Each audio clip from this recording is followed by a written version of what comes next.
hi guys. If you are listening and watching us live right now, this is Dada, the monk dude, and he's back. He's back, and the reason why, because last time we tried it on a different platform, and the sound was really not the quality that we wanted to, and I got a lot of requests asking me if we can re-record the conversation with you, Dada, because people are interested in meditation and productivity, and this is exactly what we're going to be talking about today. So before you guys, if you don't know yet, we are doing it in like within this framework of the radio show that I usually do, Dream Big with Zhanna, inspiring you to reignite, refire, and refuel your life. And I want to welcome you, Dada, to the show. And let me just give a few words from your official bio so that people get to know you a little bit better. So, Dada is a meditation instructor, an author, a keynote speaker, and a musician. Born in New Zealand, he was ordained as a yoga monk in India in 1979. Dada was performed and spoken on in more than 40 countries, including in Brazil in 1992, where he appeared on stage with the Dalai Lama before 10,000 people. Dada has taught and spoken on meditation, mindfulness, and creativity at organizations including Google, Cisco, Facebook, Intel, TEDx, and UC Berkeley. And he sits on the regional advisory board for WITI, Women in Technology International. So that's your official piece. And from my own perspective, Dada is an amazing soul that I am blessed to have in my life. He lives in, right now you're not in New Zealand. I've never been to New Zealand, but I know that at some point I really want to visit your beautiful country of origin. And because I know the nature is incredible over there. I saw the pictures, and I want to experience that just to feel it. And I also want to tell you, right now we are in Silicon Valley, where, in the heart of all technology and where technology is built. We're going to be talking about the bliss timer today too, so that you can throw a little bit of the light into that. And I'm really blessed for having you in my life and for teaching me. You are one of the people who inspires me a lot. So welcome. Hey, thanks so much. Welcome. And my first question, Dada, what is the difference, in your opinion, between meditation and mindfulness? Because you talk about it a lot, but I want people to know. Sure. So, meditation is a very ancient practice. It's been around for more than 7,000 years. And what people call mindfulness nowadays is a part of meditation. I mean, it's always been a part of meditation, because mindfulness, most people would think of it as being in the present, focusing on what you're doing now rather than what probably won't happen tomorrow or what you wish didn't happen yesterday and you can't do anything about. So why worry about it? So it's really about focusing on being in the present. And so mindfulness can be treated in two ways. You can think of it as the action of being in the present while you're engaged in the world or in some sort of work, but it's also a practice. So there is a kind of practice which just focuses on watching the breath, or maybe focusing on some very simple thing so that you can truly concentrate. Because if you're not focused in the present, you're not concentrating. Yes. Yes. And of course, there are activities that induce this, especially dangerous activities. So, for example, surfers, right? Mm-hmm. When they're on a big wave and they're riding that wave, they're very much in the present. They have to be, because if they lose focus for a second, they'll probably fall off and it might be dangerous. So fear is a great motivator, and it helps you keep attention on that. And Formula One racing drivers, they have to be really in the moment. So anything that involves high performance, musicians, if you're on stage and you're in front of thousands of people, I know what it feels like. You can't afford to, to space out and be thinking of something else. You need to give your full attention to the music and the audience and that whole experience. So there are certain kinds of activities that demand your attention. So that's one way to be mindful. But sitting silently and training yourself to do that is a special kind of exercise. So that's a part of meditation. But meditation is much more than that, because okay, we're thinking about, if you're being mindful, it means you're focusing on the present. And if you're sitting with your eyes closed, what are you focusing on? And here's where, meditation becomes more than just mindfulness. So mindfulness is one element of it. But the way that my teacher in India defined meditation, he defined it as the contemplation of the infinite. Right? So what you're focusing on in what I call spiritual meditation is a spiritual idea, something cosmic, the idea that, okay, I'm this little sort of spirit inhabiting this body in this vast cosmos, within this vast cosmic mind, cosmic consciousness. So it's a mind expanding practice. So it's much more than just focusing on the breath. What's your idea? What's your definition of meditation?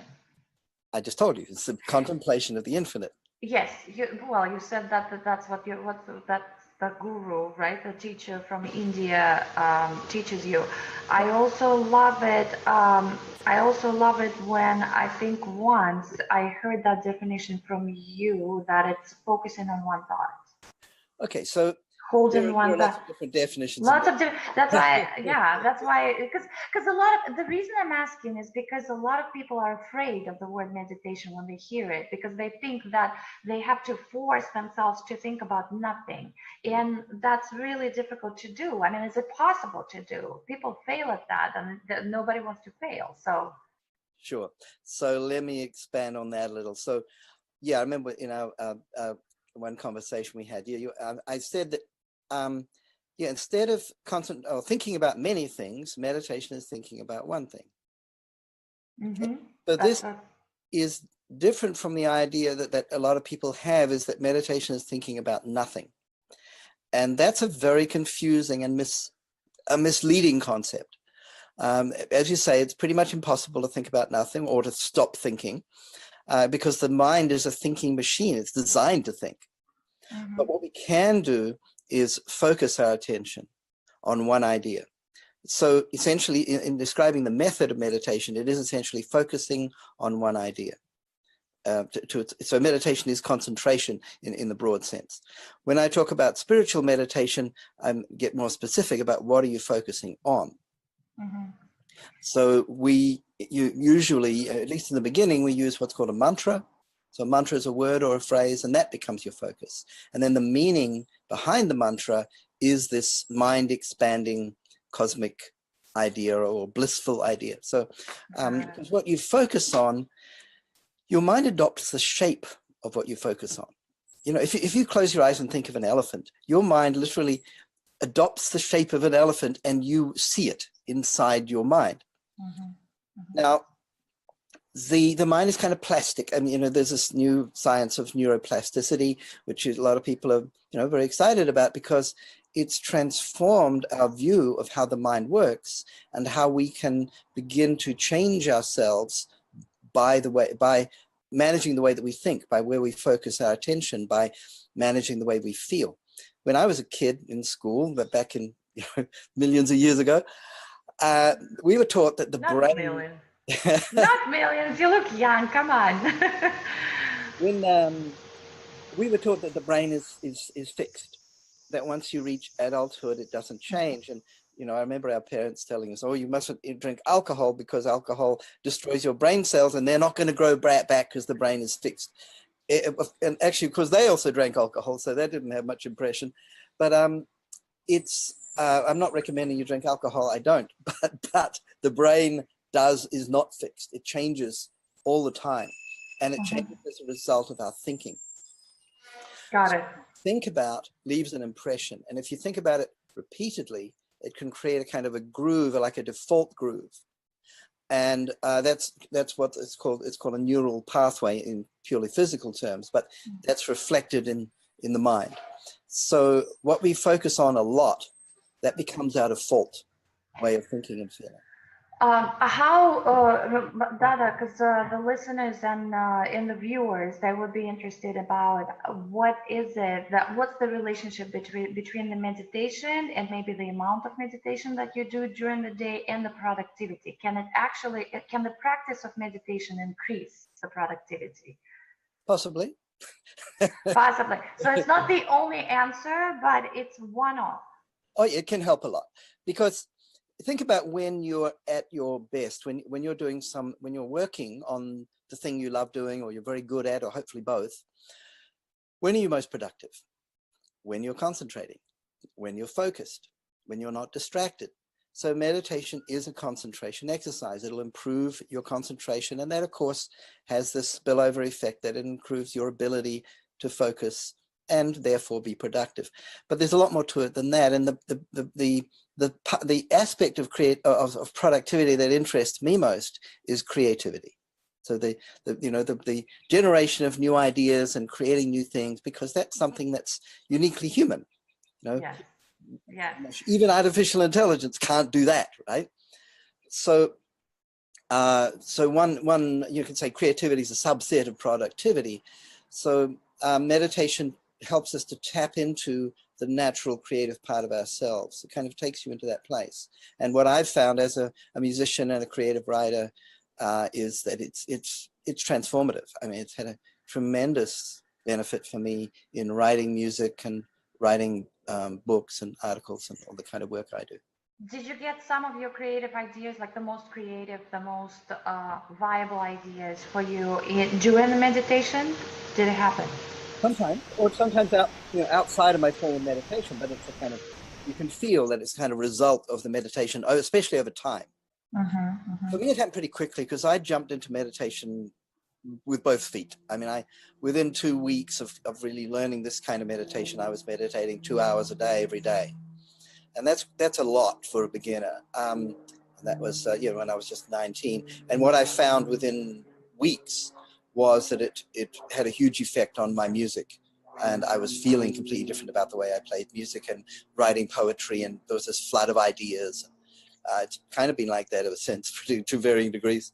But yeah, when I meditate more, put more time into it, then that tends to happen more. Yeah. It's a kind of intuition. It's one of the effects of meditation is that it cultivates intuition, and that creativity is a part of that. Yeah. Can you tell us a little bit about what the Bliss Timer is? Because I know it's a project that you were working on.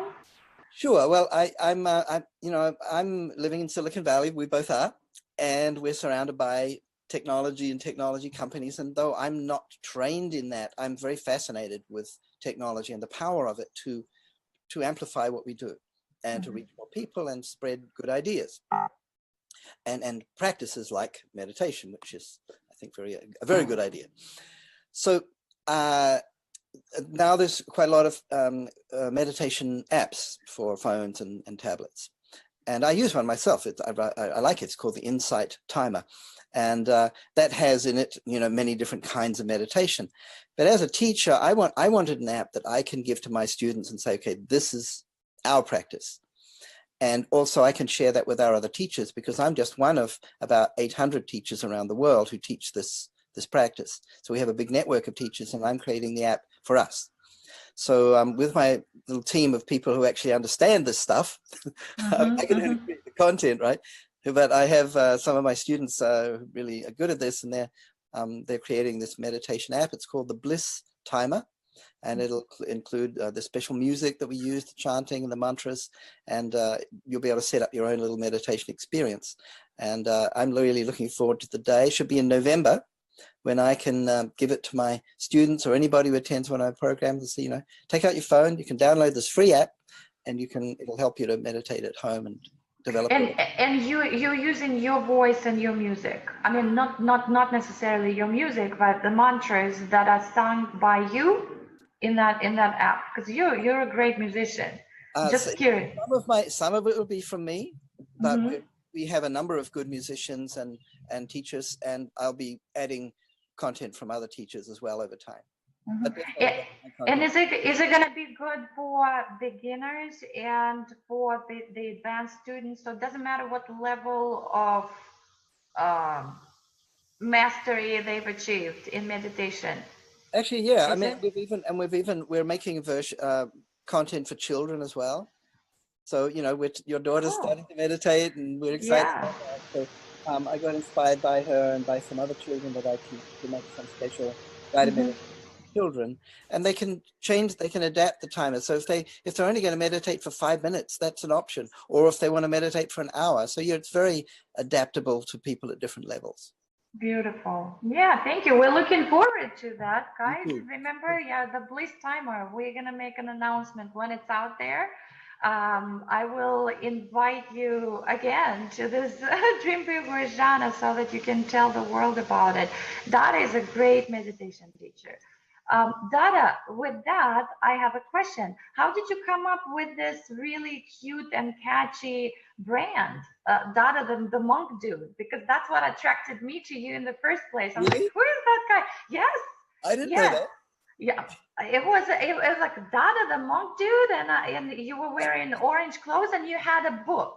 It was your book that you wrote. I didn't know that it was yours, but I'm like, what is this? And it was a networking event, which had nothing to do with spirituality. It was just a tech, one of the technology companies' lunches, and people were talking about technology, Yeah. nothing about inspiration. So, but it attracted me. And plus, on your card, on your business card, you have the figure, like a sketch of you or somebody else, like another monk with a sitar or guitar. I don't know. But how did you come up with this really Well, attractive brand name? Well, a musician friend of mine, it was his idea. I have a very good friend in New York. He's an amazing musician. He's another level. He's a world-class saxophone player. He's played with Santana and Whitney Houston and Herbie Hancock and John McLaughlin, all these great other musicians. So he even played with me once, which was quite an honor. So he's a lovely guy, really into meditation, and he sort of playfully started calling me the Dude Monk. And when I was at some conference or something, and people were talking about brands, and I realized that, I already knew that nobody can remember my name, right? Naba Neelananda, it's difficult. And I thought, oh, that'd make a great brand. So then I found, the Monk Dude. I made the monkdude.com. And, I realized it's really valuable because one thing people are a little afraid of when they see someone like me dressed all in orange, maybe with my turban on, which I'm not wearing today, they're a little, they don't know what to think. Maybe they're afraid I'm a religious fanatic, or or I think I'm terribly important or better than everybody else, or take myself too seriously, So this brand, which is it's a little funny, right? The Monk Dude, it kind of drops that barrier. So people Absolutely. understand from that, okay, this guy doesn't take himself too seriously. I can talk to him. And it's been very helpful. And It's I've had some pushback from some of the other monks. They think, oh, it's not dignified. I don't care. I don't want to be dignified. I want to communicate with people. That's And what I love get a good about you. message. Yes, that's what I love about you. You're very approachable, and I could never, personally, I could never imagine that I would ever dare to come and even start talking to a monk, because to me, there was a barrier. And by the way, why did you choose that path? Have you always been spiritual? Was it running in the family? How did you end up being a monk? Oh gosh, that's going way back. Not really in the family. Half my family are atheists. I do have a great, I do have a great grandfather who was an arch druid, but that's about the nearest it gets. But my family were really kind of social activists and very much about human rights and civil and economic democracy and stuff like that. So that was a big ethic in our family, but not really spirituality. My mother was quietly spiritual. But no, it was really independent of that. I had a very powerful spiritual experience when I was 19 years old, with a little help from some LSD. Well, we You know, wouldn't recommend recommend it, but Full disclosure here. Well, one of the big thank you. realizations I had from that experience is that I should never take drugs again. And I never did, basically. So, but that I should meditate. But it really opened my eyes. And now you're getting high with your music. well, music Which is illegal, and meditation, which is a legal drug. Yeah, the right? legal high. Yes, exactly. Legal and healthy and not dangerous. You know? So yeah, I certainly don't recommend that people try those kind of drugs. But I did wake up something in me that led me onto a real path of spiritual awakening, which led me to India, and I met my guru there in eventually in 1983. Oh, sorry, no, 79. I was, there was another special experience I had in 1983 when he gave me this name, Nabaniel Ananda. That was when I kind of graduated to being a senior monk kind of thing. Mm-hmm. Have you ever regretted that? No, not at all. Best decision I ever made. Mm-hmm. It's pretty radical, but it's. I gave up a lot in objective terms. I lived in one of the most beautiful countries in the world. I was going to university there. I had a great life, and all sorts of ideas of what I was going to do. I wanted to be a rock star and all that, but this is way better. Yeah. What inspires you? What lights you up? I really enjoy teaching people. I love live teaching with groups, large or small, doesn't matter. I love playing music. I love meditation and the chanting. I love that we chant and then go into meditation, and it really is a great natural high. I really love seeing people change through their practice, and the feeling that I had a little part in that is like, wow, I did something to justify my existence. It's really satisfying. I love writing. I write fantasy novels. It's a kind of crazy thing. I wrote a book about a vegetarian dragon, which I had an absurd amount of satisfaction out of that. Well, you love comedy too. Like you Yeah. have an incredible sense of humor. What's your favorite joke? Do you have one? I don't know if I have a favorite joke. I'm not a stand-up comedian. I'm not that kind of comedian. But I'll tell you a little brief version of an incident from my novel. So there's this dragon who is not a vegetarian. He eats people, and his favorite is, of course, princesses, because that is the delicacy for dragons. And there is this prince who's given up being a prince. He decided to become a hermit because he's bored with managing a kingdom, And he unfortunately rents a cave just in the same valley where this dragon lives.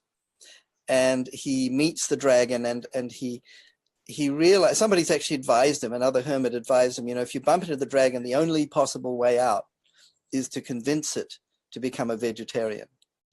So there's this scene where he goes through all the arguments, and of course I'm a vegetarian and I want to propagate that, but this is my of course not very subtle way of yes. So where can we Dada, where can we get the book? Is it on Amazon? I'm afraid it is. Everything's on Amazon. Okay, what's the name of the book? Real Dragons Don't Cry. Real Dragons Don't Cry. In the comments after we finish the broadcasting, webcasting, I really want you to type in the link maybe from Amazon if somebody wants to. Amazon is always way too long to type in. It's like too long. Okay. then just the name of the book. Sure. Just the name of the book. And also, if people want to get in touch with you, where can they find you? And do you teach meditation? 2 questions. And do you teach meditation only in your center in Los Altos? Or let's say if it's somebody who is watching us or catching this video later, if they are in another part of the world, can you still teach them meditation? Even in New Zealand, they can learn meditation. Far away, my lovely New Zealand. Yes. So my website is themonkdude.com. That's easy. That's easy. Then on Amazon, you can find my book, Close Your Eyes and Open Your Mind, is my meditation book. And then Real Dragons Don't Cry is my slightly less serious novel. And on my website, if you go to the monkdude.com/meditation, you'll find a whole lot of meditation resources, videos, and we're about to relaunch an online course, so that can be followed from anywhere in the world. It's not quite ready again. We had it on a nice platform, and that company went bust, so we're having to upload all the content. It's a big headache, but that will be ready in a couple of weeks. In the meantime, on that website, people can get some guided meditations. If they sign up for my email list, they'll get free guided meditations. And I think these days, I think they even get a free copy of my meditation book as an ebook. I can't remember what they're giving away at the moment. Awesome. Yeah, lots of online resources, and my YouTube channel. If you search the Monk Dude on YouTube, I got 150 videos there. You can learn lots and lots about meditation and stuff. Absolutely. I'm subscribed to your channel. Dada, before we wrap up, I wanted like 2 questions. One, since the topic is meditation and productivity, and meditation we already learned is one of the ways to increase your productivity. What are the recent productivity hacks that you can actually share with our listeners and the viewers? Other than meditation, you mean? Yes, meditation is number 1. This is given. But on top of that, what would you recommend? Tidying. Tidying? Yeah. I'm a fan of Maria Kondo, the Japanese lady who's who wrote the book. Yeah. How is it connected? Because when you get physical clutter out of your life, it somehow gets clutter out of your mind. And it just makes you feel free. And I took her book and I really applied it over the last month, and I threw away half my stuff, and I feel great. I don't have a lot of stuff. I'm a monk, but I had too much and stuff I didn't use, and it just weighs on you. And so it's a very mundane, but it really works. But it's a metaphor for clearing the mind, you know. So that really helped me get clear on what my priorities are. So tidying physically is one, but the other one is tidying mentally. And that for me involves saying no a lot more often to requests, because most of us are too busy, and a lot of the time we spend doing stuff is not very productive. It's if you really sit down and write down all the things you did last week, and you have to do this. You have to actually write it down and analyze. What did I do? What was the outcome? Where's the 20% that's worthwhile? How can I just do that and eliminate that 80% of kind of junk? And you've got to be a little ruthless about it, and ready to say no to things that just are not high value. Got it. So meditation and decluttering. These are the 2 hacks that really work recently for you.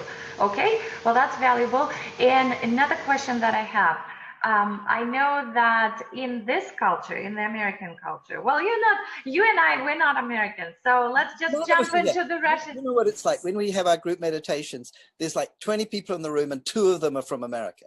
Yes. So the reason I started saying that, but we love the country and blessed to be here. But question, I just wanted to give you the analogy. In the Russian folklore, we have this goldfish. In here we have genie who grants wishes. In Russia, there is goldfish that swims up to you and she says, "I can only grant you 3 wishes, and if you let me go."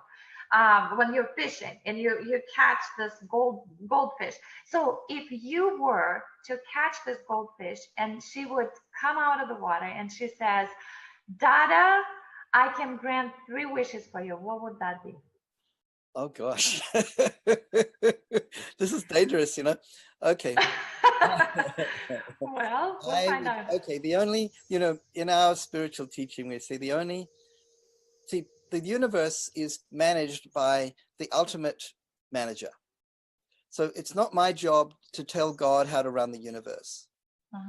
So I really don't, even things like world peace. Yeah, of course I want world peace. Of course I want everybody to be happy and no more poverty and social justice and, all of that. But I want that all to happen as soon as possible in the way that God intends it to happen. Okay. And for myself, the only thing I would really want is more devotion, is love for God, and to be able to be an instrument for the divine as much as possible. Because if it's my idea, it's less. But if I can act out, the divine will, then I'm leading the best possible life. Thank you, Dada. Thank you so much for such a deep conversation about meditation, productivity, about you. And at the very, very end of this Dream Big with Zhanna, inspiring you to reignite, refire, and refuel your life, since we are all big thinkers, what would be a word of wisdom from you, or maybe from one of your teachers, maybe the quote that you live by, like anything that you can, sort of like the word of inspiration for everybody who's listening and watching? I want to quote something from my guru. He said that this is a popular quote from amongst his disciples. He said, "You're never alone or helpless. The force that guides the stars guides you too." Oh, thank you. Speaking about, and we're having this conversation on the day of solar eclipse. Yeah, our own private star is about to be blocked out by the moon. Yeah, yes. Thank you, Dada. Thank Thank you you. so Thanks much. so much for inviting me. Thank you. And guys, you know how to get in contact with Dada. We're going to put it in the comments, but so that you remember it, it's www.dada, no, the monk dude, just themonkdude.com, Yeah. right? Yes. And you will get in contact with Dada. Dada, if you can comment below the video and leave the name of the book. And we are also looking forward to have this Bliss Timer out in November. Thank you. Have a blissful day. Thank you. Bye-bye. Thanks. Bye. Bye.